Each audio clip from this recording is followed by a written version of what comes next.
এগুলি বলতে বা এই ব্যাপারে প্রতিক্রিয়া দিতে আসলে খুবই নিজেকে খুব লজ্জিত বোধ করি। কারণ রাজ্যের রাজনীতির মান এমন একটা পর্যায়ে নেমে এসছে যেখানে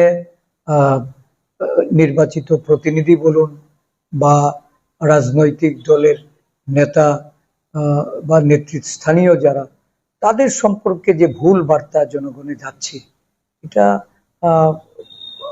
আমরা মনে করি সুস্থ রাজনীতির পক্ষে এটা বড় অন্তরায়। রাজ্যের মুখ্যমন্ত্রী বরাবর উনি সুশাসনের দাবি করছেন। শাসন ব্যবস্থা যাদের দ্বারা, যারা আইনের রক্ষক, এই আরক্ষা প্রশাসনের আজকে তাদের মান মর্যাদা, তাদের নিরাপত্তা, এগুলি নিয়ে তো নানাভাবে আমরা মানে দেখছি যে প্রশ্ন উঠে আসছে। কোথাও পুলিশ শাসক দলের দ্বারা নির্যাতিত হচ্ছে, কোথাও পুলিশের মর্যাদা হানি হচ্ছে। আবার দেখা যাচ্ছে যে পুলিশকে শাসালেও শাসক দলের নেতা বলে বা শাসক দলের নির্বাচিত বিধায়ক বলে তারা রেহাই পেয়ে যাচ্ছে। আর বিরোধী দলের হলে সাধারণ ঘটনা, সোশ্যাল মিডিয়াতেই হোক বা তারা কোথাও তাদের গণতান্ত্রিক অধিকার নিয়ে যখন তারা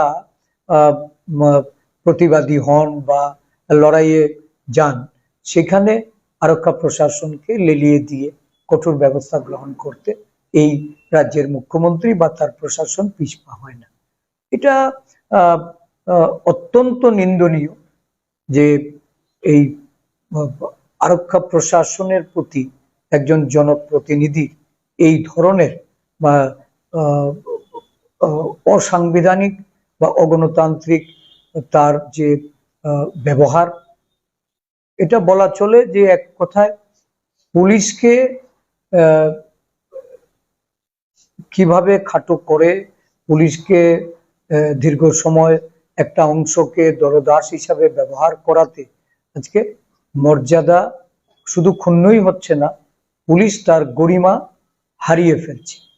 রাজ্যের পুলিশের মুখ্য আধিকারিক উনি এটার বাইরে নন।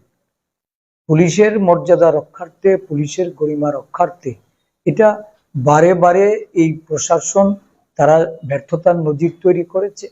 এবং রাজ্যের মুখ্যমন্ত্রী জনগণের কাছে উনি